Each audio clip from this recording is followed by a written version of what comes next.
देशाचे पंतप्रधान माननीय नरेंद्र मोदीजी आणि वित्तमंत्री श्रीमती निर्मला सीतारामनजी यांचे मी मनापासून आभार मानतो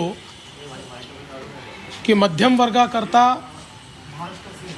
एक ड्रीम बजेट त्यांनी दिलेलं आहे आणि अपेक्षेपेक्षा अधिक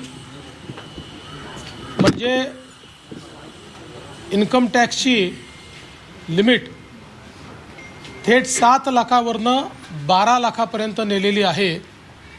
त्यामुळे आता 12 लाख रुपये उत्पन्न असणाऱ्यांना कोणताही टॅक्स भरावा लागणार नाही अशी जी इन्कम टॅक्सची रचना करण्यात आलेली आहे याचा मोठा फायदा मध्यमवर्गीयांना, नोकरदारांना, नवतरुणांना या ठिकाणी होणार आहे।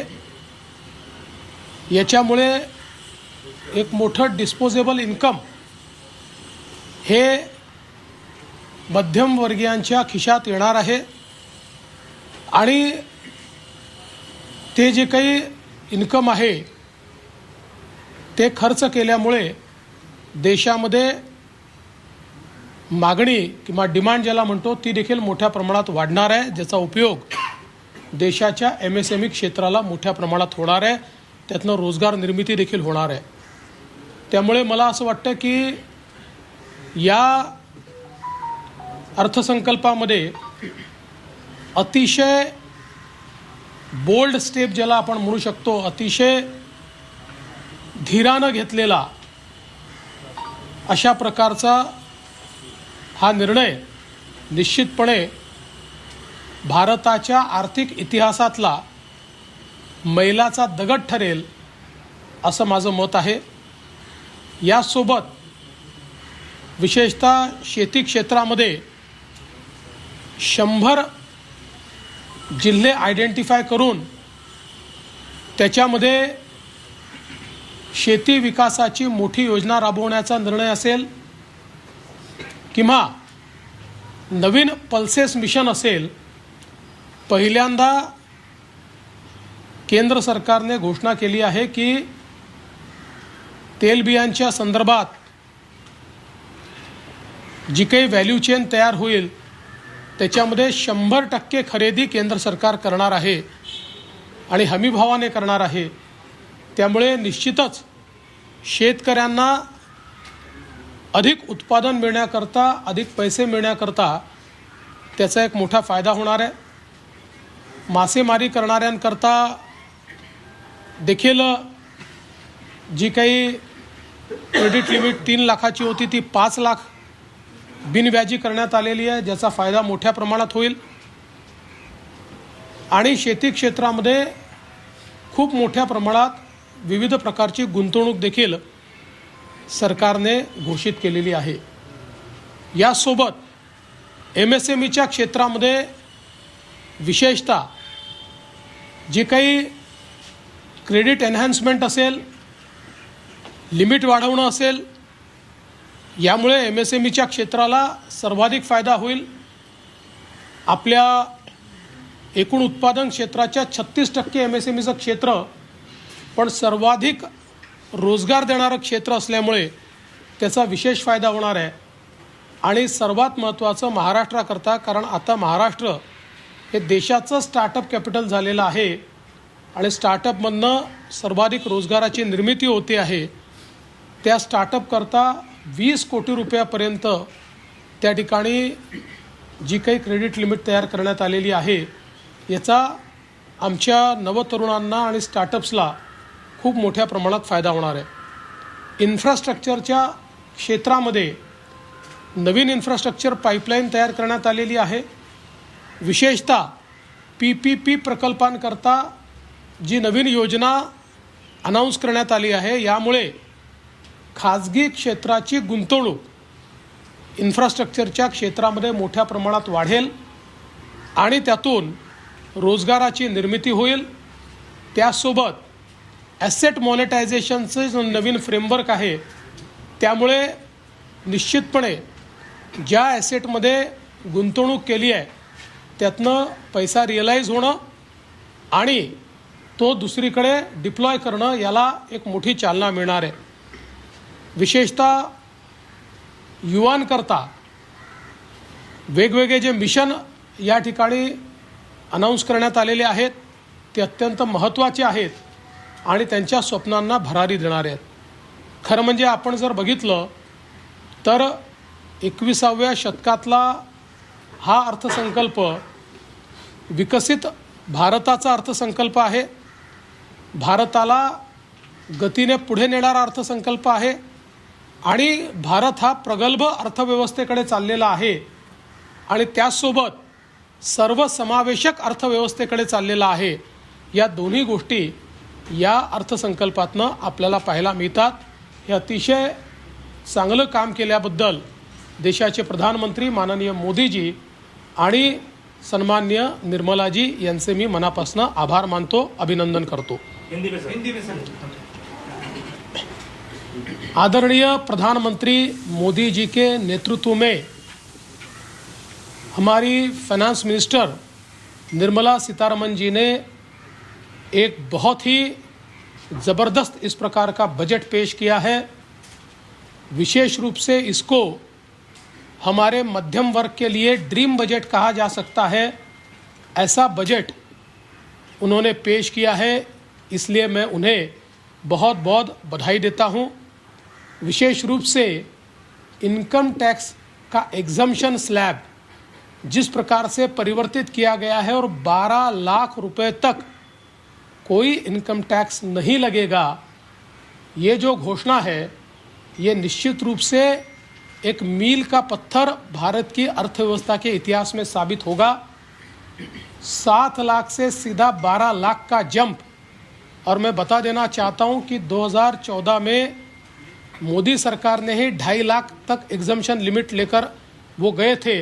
वहाँ से लेकर अब 12 लाख तक का ये सफ़र हमारे मिडिल क्लास, सैलरीड और हमारे जो नए तरुण हैं इनके लिए एक बहुत ही सुखकारी इस प्रकार का अनुभव होगा. इसके कारण एक डिस्पोजेबल इनकम एक बहुत बड़े तबके के हाथों में आएगी, जिसके कारण खरीद भी होगी, डिमांड भी बढ़ेगी, एमएसएमई को भी फ़ायदा होगा, रोज़गार की भी निर्मित होगी. तो एक प्रकार से इसका एक बड़ा अर्थव्यवस्था पर इफ़ेक्ट हमको दिखाई देने वाला है. इसके साथ साथ जिस प्रकार से कृषि के क्षेत्र में अलग अलग योजनाओं को घोषित किया है, फिर 100 जिलों में जो नई कृषि की योजना हो या फिर जो हमारे ऑयल सीड्स है, दलहन तिलहन है, इसके लिए एक नई योजना की घोषणा हो. इस नई योजना के कारण बड़े पैमाने पर किसानों को फ़ायदा होगा और केंद्र सरकार 100% माल खरीदने की बात कर रही है. इससे किसानों को बहुत बड़ा फ़ायदा होने वाला है. हमारे जो मच्छीमारी करने वाले किसान हैं उनको भी 3 लाख रुपए की जगह 5 लाख रुपए क्रेडिट कार्ड के माध्यम से सीधे बिना ब्याज के मिलेंगे और कृषि के क्षेत्र में बहुत बड़े पैमाने पर निवेश ये होता हुआ हमको दिखाई देता है.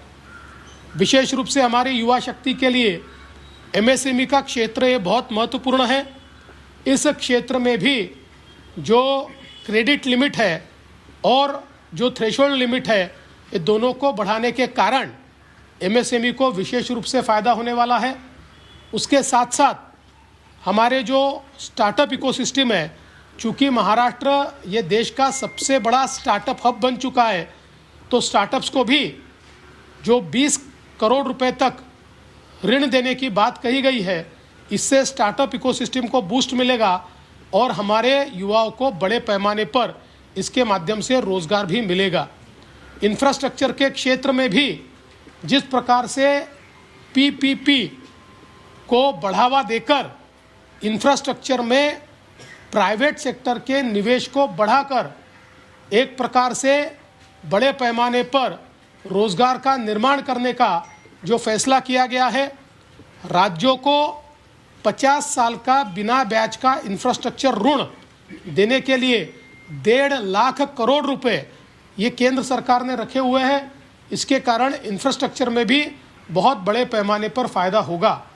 इसके साथ साथ कई योजनाएं जो केंद्र सरकार ने आज घोषित की है, मैं ऐसा मानता हूं एक पाथ ब्रेकिंग इस प्रकार का ये बजट है।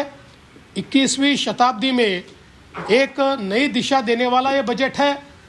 विकसित भारत की ओर भारत को ले जाते हुए समावेशी विकास, सभी को साथ में लेकर समावेशी विकास करने वाला इस प्रकार का ये बजट हमारे प्रधानमंत्री जी ने और हमारे फाइनेंस मिनिस्टर ने यहाँ पर रखा, इसलिए उनको मैं बहुत बहुत बधाई देता हूँ।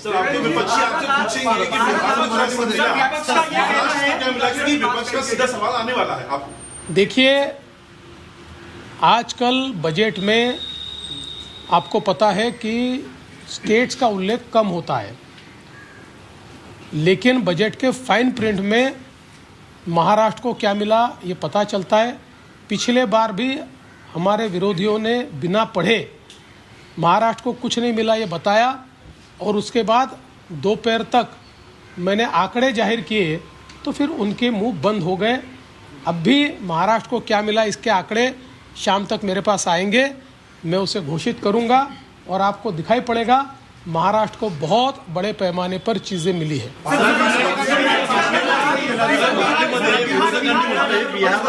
महाराष्ट्राला काही मिळालं नाही असं आहे की आता बजेटमध्ये राज्यांना काय दिलं याची घोषणा करण्याची पद्धत बंद झाली आहे। हे ठीक आहे की 1-2 वेळा बिहारचं नाव आलं, पण इतर कुठल्याही राज्याचं नाव त्याच्यात आलेलं नाही।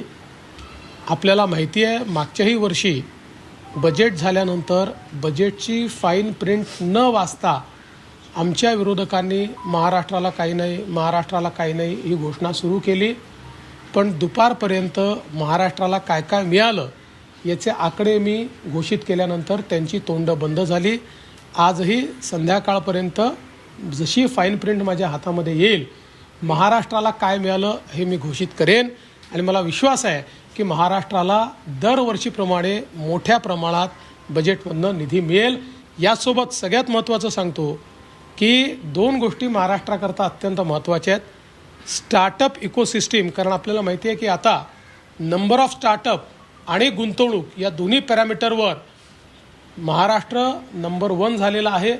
त्यामुळे स्टार्टअपच्या ज्या योजना सुरू केलेल्या आहेत त्याचा मोठा फायदा हा आपल्या महाराष्ट्राला मिळणार आहे। आणि दुसरं, हे जे 50 वर्षाचं बिनव्याजी इन्फ्रास्ट्रक्चर लोन आहे, आपण जर गेले 3 वर्ष बघितले तर सर्वात जास्त याचा फायदा हा महाराष्ट्राला झाला आहे। याही वर्षी याचा सर्वाधिक फायदा महाराष्ट्रच घेईल।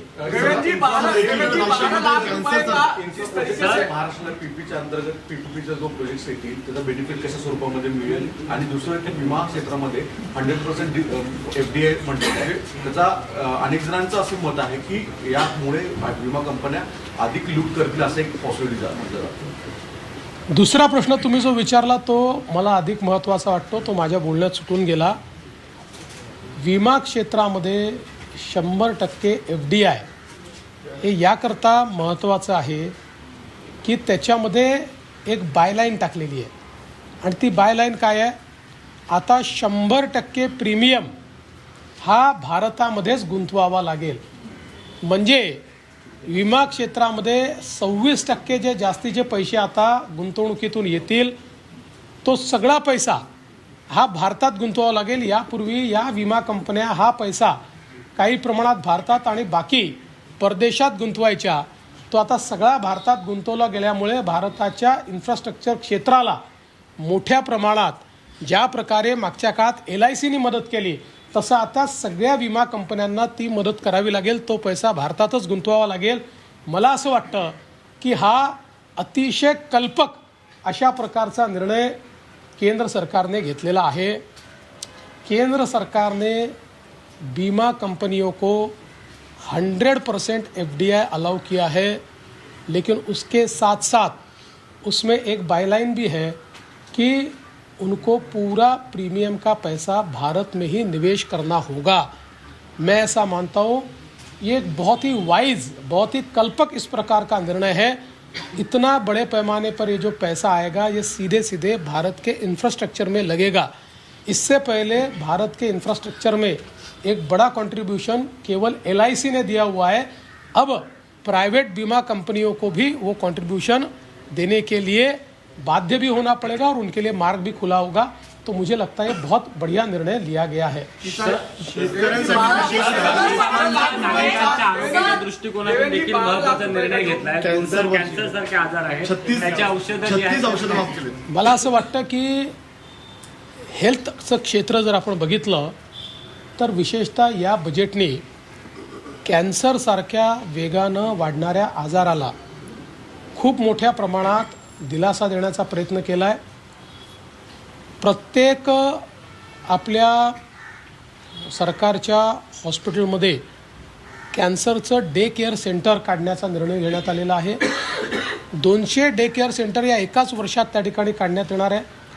कॅन्सरमध्ये खूप मोठ्या प्रमाणात रिसर्च चालला आहे। परदेशात खूप चांगली औषधं उपलब्ध झाली आहेत, पण त्याच्यावर ड्युटी खूप असल्यामुळे ती आपल्याला महाग पडतात।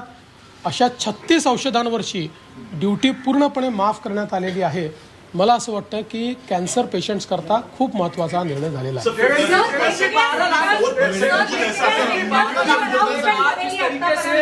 तुम्ही म्हटलात की इन्फ्रास्ट्रक्चरचं जे लोन आहे आणि स्टार्टअप्स आहेत ह्याचा महाराष्ट्राला बेनिफिट होईल, पण तसंच ॲग्रिकल्चर असेल, फिशर फोक्स असेल, याबद्दल specially cotton, how do you see benefiting the state? आपण खूप चांगली गोष्ट सांगितली, कारण नवीन कॉटन मिशन जे घोषित करण्यात आलेलं आहे, महाराष्ट्र हा कॉटन ग्रोईंग अशा प्रकारचं म्हणजे कापूस लावणारं राज्य आहे। आपल्याकडे जवळपास 55 लाख हेक्टर जमिनीवर कापूस लावला जातो। या नवीन मिशनचा महाराष्ट्राला सर्वाधिक फायदा निश्चितपणे या ठिकाणी होणार आहे।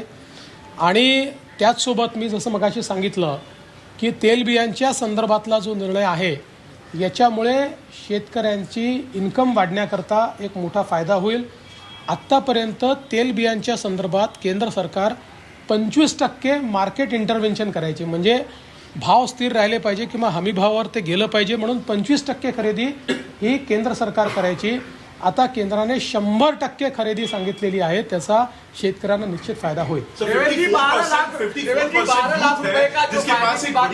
जिसके पास एक बड़ी डिस्पोजेबल इनकम आने वाली है, एक मुख्यमंत्री के तौर पे नहीं लेकिन एक अच्छे इन्वेस्टर के तौर पे आप उनको क्या इन्वेस्टमेंट एक सलाह देना चाहिए यहाँ पर, क्योंकि बहुत बड़ा अमाउंट उनके हाथ में है। देखिए, मैं पहली बात बताता हूँ, मैं बहुत बुरा इन्वेस्टर हूँ। मैंने ज़िंदगी में कुछ इन्वेस्ट ही नहीं किया है, मैं केवल लोगों में इन्वेस्ट करता हूँ। लेकिन मैं सबको इतना ही कहना चाहता हूँ, गृह मंत्री के तौर पर जो भी इन्वेस्टमेंट करे उसमें रिस्क फैक्टर देखकर इन्वेस्टमेंट करे। केवल ज़्यादा ब्याज मिलता है इसलिए पॉन्जी स्कीम में कोई इन्वेस्ट न करे। जो अच्छी स्कीम्स आ रही है, एक्सपोर्ट जो स्कीम ला रहे हैं, जो रेगुलेटरी फ्रेमवर्क मानने वाली स्कीम्स है, ऐसी स्कीम में ही लोग इन्वेस्ट करें।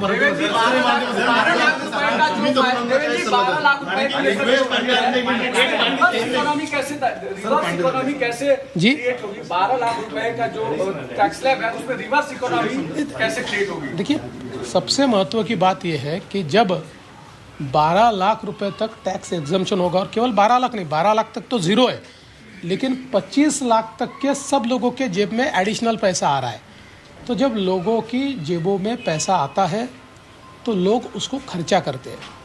तो लोग जब पैसा खर्च करते हैं तो बाज़ार में तेज़ी आती है, प्रोडक्शन बढ़ता है, उसके कारण MSME को फ़ायदा होता है, उसके कारण नए जॉब्स क्रिएट होते हैं। तो जब लोगों के जेब में पैसा आता है तो उससे पूरी अर्थव्यवस्था को फ़ायदा होता है और उससे नए जॉब्स क्रिएट होते हैं।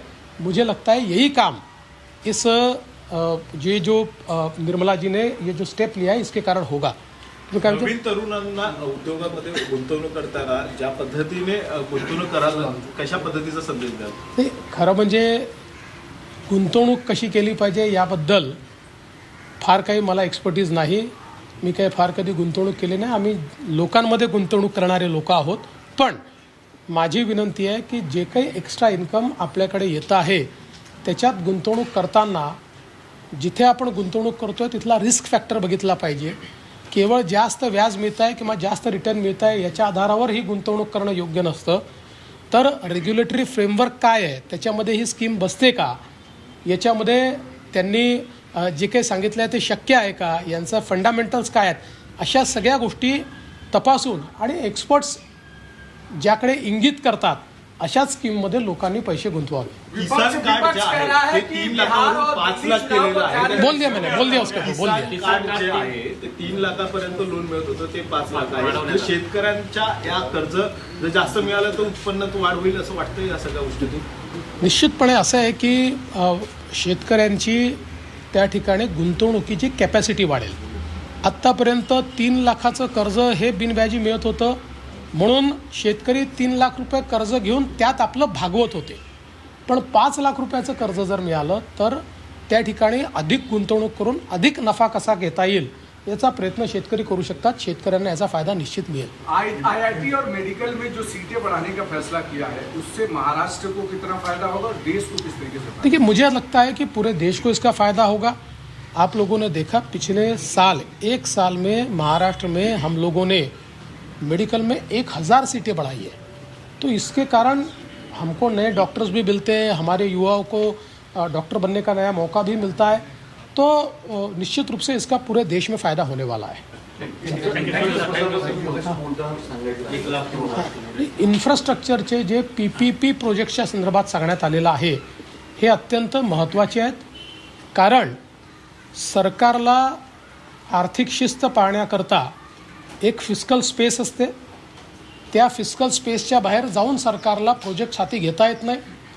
एका वर्षी जास्त प्रोजेक्ट जर हातामध्ये घ्यायचे असतील तर आपलं जे कॅपिटल आहे हे थोडंसं आपल्याला योग्य प्रकारे डिप्लॉय करावं लागतं. आणि म्हणून सरकारने आपलं कॅपिटल हे फक्त लँड ॲक्विजिशनवर डिप्लॉय केलं तर त्याच्यावर जे प्रोजेक्ट्स उभे करायचे आहेत त्याकरता खाजगी कॅपिटल येऊ शकतं आणि PPPच्या माध्यमातून मोठ्या प्रमाणात प्रोजेक्ट्स हातामध्ये घेतले जाऊ शकतात. त्याकरता एक नवीन फ्रेमवर्क जे केंद्र सरकारने करून दिलेलं आहे. अजून त्याच्या डिटेलमध्ये मी गेलो नाही, पण साधारणपणे ज्या प्रकल्पांमध्ये वायबिलिटीची गॅप असते अशा प्रकल्पांमध्ये केंद्र सरकार वायबिलिटी गॅप फंडिंग देखील करतं. त्यामुळे ते PPPचे प्रकल्प हे चांगल्या IRRवर त्या ठिकाणी फिजिबल होतात. तर मला असं वाटतं की महाराष्ट्रामध्ये मोठ्या प्रमाणात आपण इन्फ्रास्ट्रक्चरचे प्रोजेक्ट हातामध्ये घेतलेले आहेत. या PPPचा आपल्याला फार मोठा फायदा या ठिकाणी होईल. सर, एक शेवटचा प्रश्न. 12 लाखाचं उत्पन्नामध्ये टॅक्समध्ये सवलत मिळालेली आहे, त्यामुळे जे काही आता मध्यमवर्गीयांच्या पगारांमध्ये पण भर पडेल असं वाटतंय का या सगळ्यातून? ते तर कसं आहे की सरकारचे पगार जे असतात ते आपल्याला माहिती आहे की पे कमिशन जे दर 5 वर्षांनी येतं ते फायनल करतं. प्रायव्हेट सेक्टर काय करेल हे आपण सांगू शकत नाही. केंद्र ने ज्यादा दिया है, लोग ये उम्मीद कर रहे थे कि 10 लाख तक जो है छूट मिल सकती है, लेकिन मोदी जी सरकार ने 12 लाख तक दिया और ऐसा दिया कि अब तक ये फैसला ऐसा किसी ने नहीं दिया था. तो बिल्कुल सही बात है, क्योंकि मैं भी 2-3 दिनों से एक्सपर्ट्स की राय सुन रहा था, अलग अलग स्पेक्यूलेशन सुन रहा था. तो कोई कहता था 9 लाख होगा, कोई कहता था 10 लाख होगा. 10 लाख से ज़्यादा एग्जम्पशन मिलेगा ऐसी कल्पना किसी ने भी नहीं की थी. लेकिन मुझे ऐसा लगता है कि सबकी कल्पना के परे मोदी जी ने सीधा 12 लाख का एग्जम्पशन दिया. ये नए भारत की ताकत दिखाता है. एक प्रकार से 1 लाख करोड़ से भी ज़्यादा पैसा जो देश की तिजोरी में आने वाला था वो लोगों के जेब में देने का काम मोदी जी की सरकार ने किया है. सर, मुंबईचे पालकमंत्रीपदासंदर्भात अशी बातमी समोर येत होती की भाजपने घेऊन पालकमंत्रीपद आणि रायगडचं हे होतं, काय खरं आहे? पालकमंत्री पदाचा अर्थसंकल्पाशी काही संबंध नाही.